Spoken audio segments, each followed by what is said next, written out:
It was a warm summer evening, and Emily was walking home from her friend's house. As she walked, she couldn't shake the feeling that something was following her. Every time she turned around, she saw nothing but the empty street behind her. But as she approached her house, the feeling of being watched grew stronger. She quickened her pace, her heart pounding in her chest. And then, she saw it. A figure, shrouded in darkness, standing just beyond the reach of the street lights. Emily froze, unsure of what to do. The figure didn't move, didn't speak, but she could feel its eyes on her, watching her every move. And then, with a sudden burst of movement, the figure darted forward, its form becoming clearer as it moved. Emily could see that it was a man, his face twisted into a grotesque smile, his eyes glowing with an otherworldly light. She turned to run, but she stumbled on the pavement and fell to the ground. The man was upon her in an instant, his cold fingers wrapping around her throat. Emily struggled, gasping for air, but the man's grip was too strong. And then, everything went black. When she woke up, Emily found herself in a dark, damp room. She was lying on a cold, hard floor, and her head throbbed with pain. She tried to move, but she found that she was bound with thick, heavy chains. And that's when she heard the whispers. They were faint at first, just a gentle susurrus in the darkness. But as she listened, they grew louder and more insistent, until they were all she could hear. Emily tried to block them out, to focus on escaping her chains, but the whispers only grew louder, until they were screaming in her ears. And then, the man appeared once again, his eyes glowing with a mad light. He spoke to her then, in a voice that was both human and not. He spoke of a hunger that could never be satisfied, of a thirst for human souls that could never be quenched. And Emily knew then that she was not the first to fall victim to the man's twisted desires, and she would not be the last. In the heart of a vast desert, there stood a lone gas station. It was old and weathered, with peeling paint and a flickering neon sign that read "Open 24 hours." But despite its dilapidated appearance, the station was the only source of fuel for miles around, and travelers would stop there to fill up their tanks and rest their weary bones. One night, a man named Jack pulled into the station, his car sputtering and wheezing on its last few drops of gas. He was on his way to visit his brother in the next town over, and he knew that he had to make it there by morning. As he stepped out of his car, he noticed something strange. There were no other cars at the station, no other travelers seeking refuge from the unforgiving desert night. But he shrugged it off and began to fill up his tank. That's when he saw the figure in the shadows. At first, he thought it was just a trick of the light, but as he looked closer, he could see that it was a person, lurking just beyond the edge of the station's lights. Jack tried to ignore the figure and focus on fueling his car, but the feeling of unease in his stomach only grew stronger. He could hear whispers on the wind, whispers that seemed to be coming from the figure itself. And then, with a sudden burst of movement, the figure leapt forward, its eyes glowing with an otherworldly light. Jack tried to run, but his legs felt heavy and slow, as if he were trapped in molasses. The figure caught up to him, its breath hot against his neck, and then everything went black.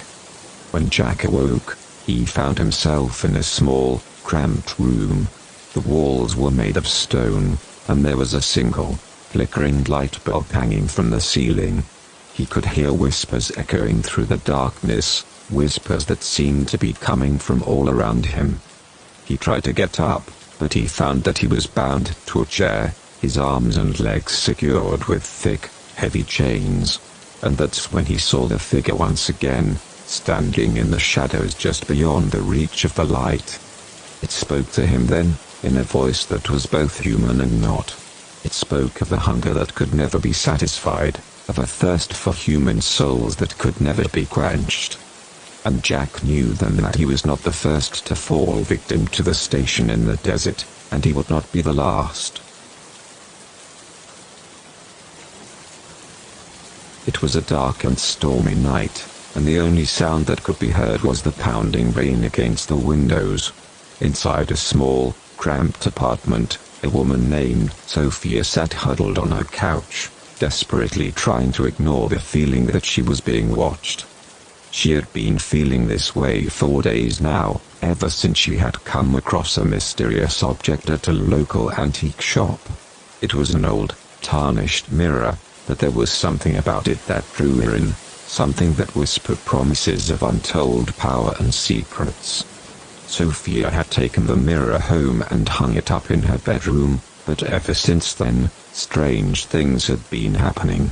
Objects would move on their own, whispers would echo through the hallways, and shadows seemed to dance just beyond the edge of her vision. But tonight was different. Tonight, the feeling of being watched was so strong that Sophia could barely stand it. She got up from the couch and walked to her bedroom, where the mirror hung on the wall.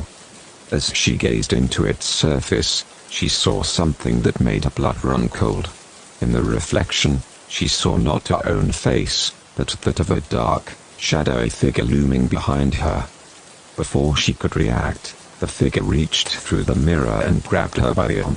Sophia tried to scream, but the figure's grip was too strong, pulling her into the mirror and into a world of darkness. For what felt like hours, Sophia was lost in a maze of twisting shadows and endless corridors, the figure always just out of sight. She could hear its whispering voice, taunting her with promises of power and secrets, but she knew that there was no escaping its grasp. Eventually, Sophia found herself back in her bedroom, staring at the mirror once again. But she knew that nothing would ever be the same again. The dark figure had claimed her soul, and she was forever bound to its will.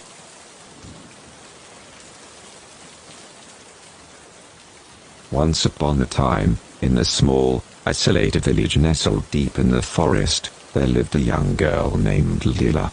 She was known to be adventurous and daring, often wandering off into the woods by herself to explore the mysteries hidden within.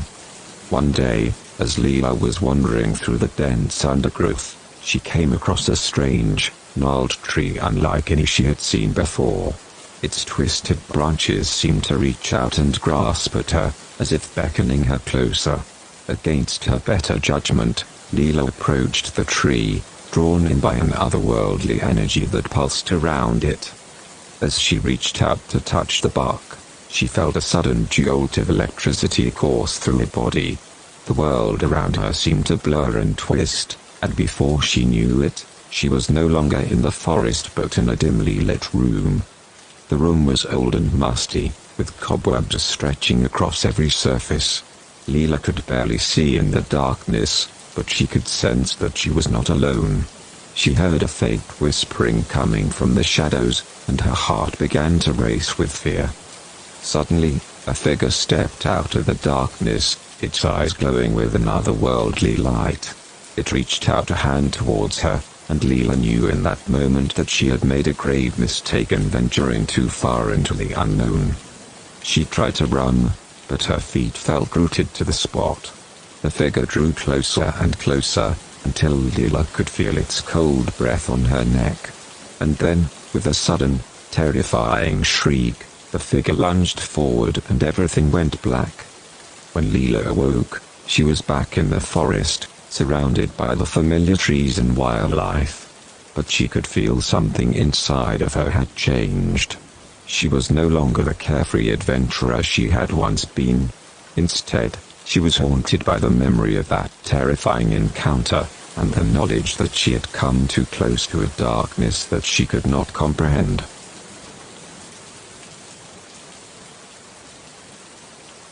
It was a bright, sunny day, and Sarah was out for a hike in the woods. She had been looking forward to this trip for weeks, eager to escape the hustle and bustle of the city and spend some time in nature. As she walked, she felt a sense of calm wash over her. The chirping of the birds, The rustling of the leaves, and the gentle breeze on her face were all so peaceful. But then, she saw it. A small, abandoned cabin, nestled deep in the woods. It looked old and weathered, with broken windows and a sagging roof.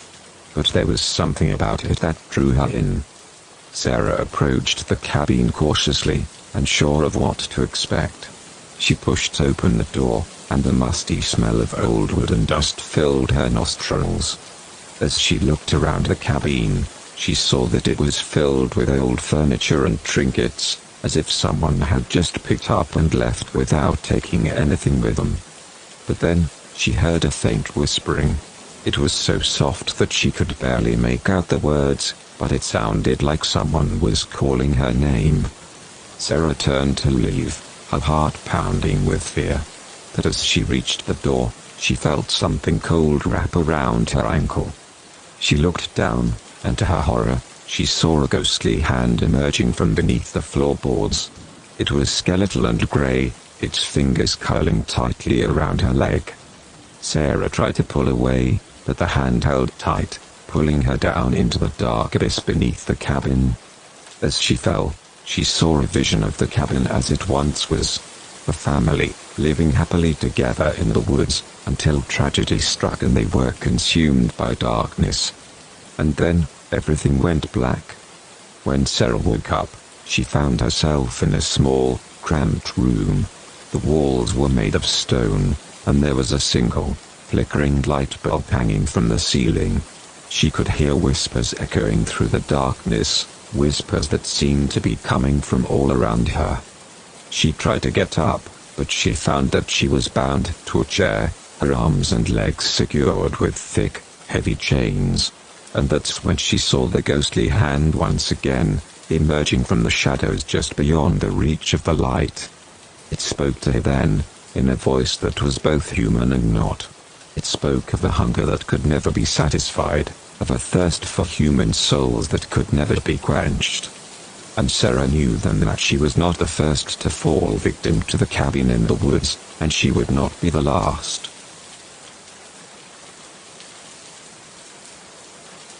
It was a chilly winter night, and Jake was on his way home from a long day at work. As he walked, he heard the sound of footsteps echoing behind him. He turned around, but there was no one there. Shrugging it off, he continued walking, but the footsteps persisted. They were getting louder and closer, but every time he turned around, there was no one in sight. And then, he saw her. A woman, dressed in a long white gown, her dark hair cascading down her back. She was walking towards him, her steps slow and deliberate. Jake tried to walk faster, but the woman matched his pace, never once breaking eye contact.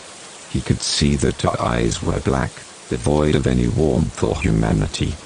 As they reached an empty alleyway, the woman stopped in her tracks, her body starting to shake uncontrollably. And then, with a sudden burst of energy, she lunged at Jake, her fingers wrapping tightly around his neck.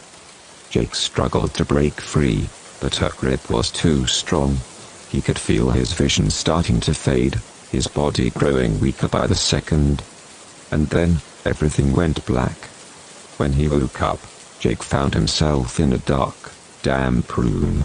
He was lying on a cold, hard floor, and his head throbbed with pain.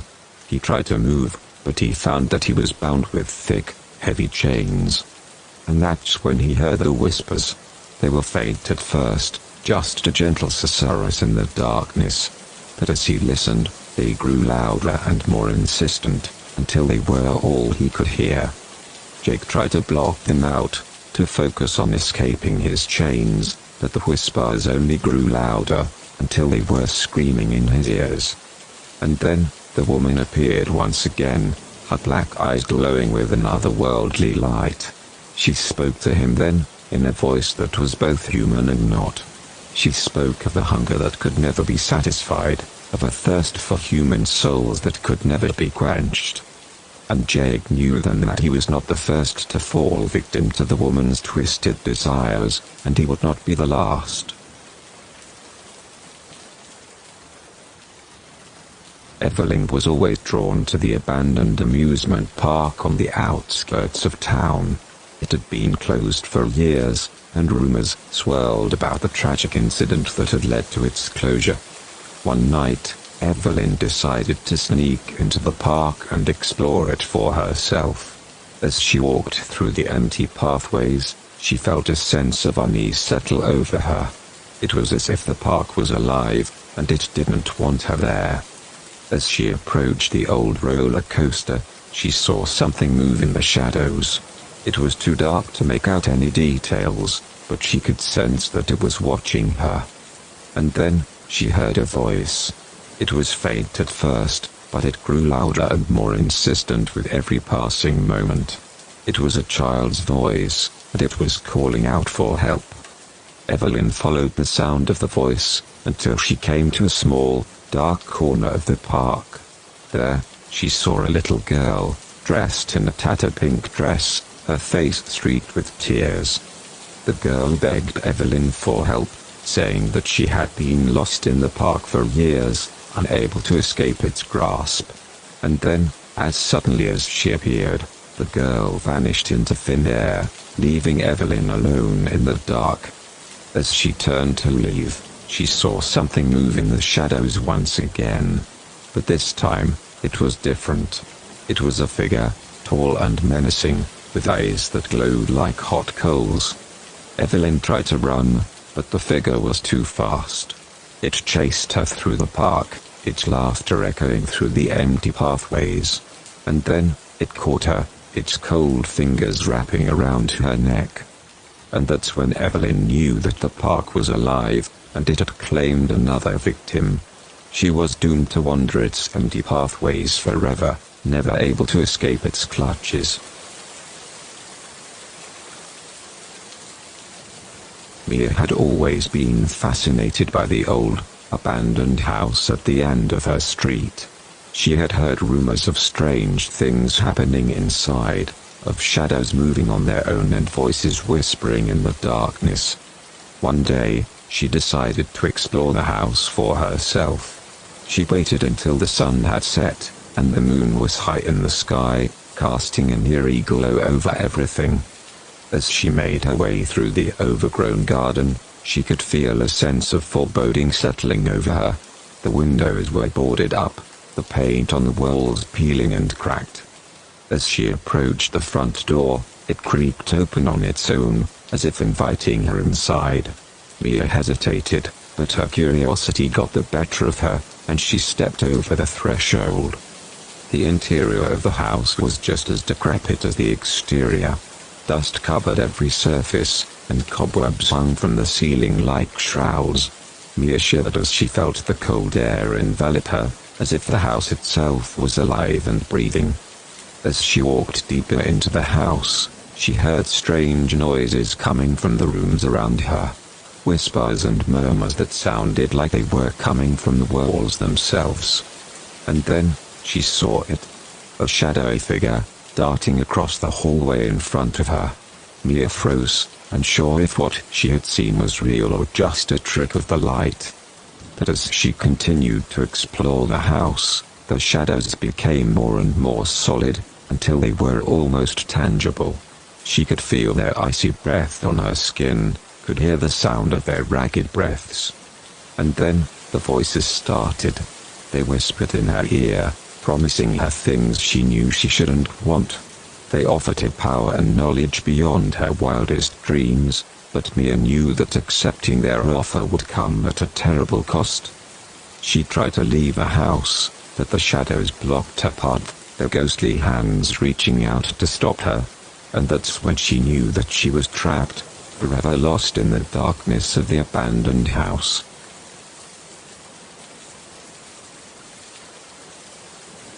Alice had always been fascinated by the old mansion at the end of the street.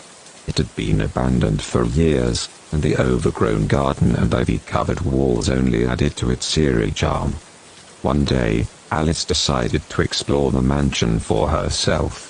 She climbed over the wrought iron fence and made her way through the garden, her heart pounding with excitement. As she approached the front door, she saw something move in the shadows.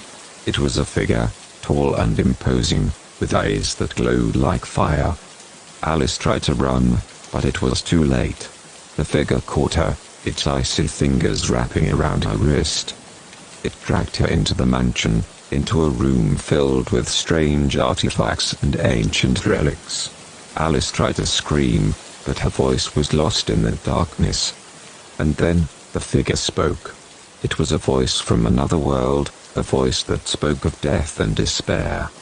Alice tried to fight, but the figure was too strong. It forced her to kneel before an altar, where it began to chant in an ancient language. As the figure continued to chant, Alice felt something inside of her begin to stir. It was a force beyond her control, a darkness that threatened to consume her. And that's when Alice knew that she was no longer alone in the mansion. The figure had summoned something from another realm, something that hungered for her soul. As she was pulled deeper and deeper into the darkness, Alice realized that the mansion was not abandoned at all. It was a gateway to another world, a world of terror and torment that she could never escape.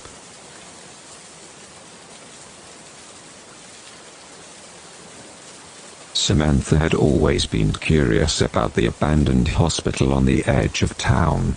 She had heard stories of strange occurrences and supernatural sightings, but she didn't believe in ghosts.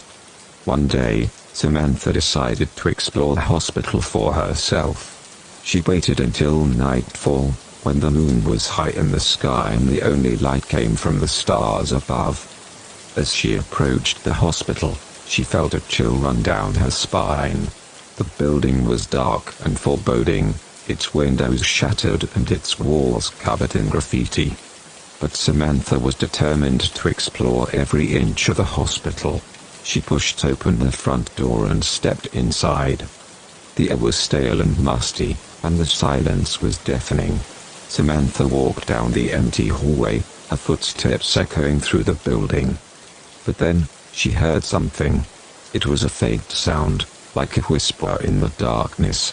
She followed the sound, until she came to a room at the end of the hallway. Inside, she saw something that made her blood run cold. It was a figure, draped in white, with its back to her. Samantha couldn't move, couldn't speak. She was paralyzed with fear. And then, the figure turned around.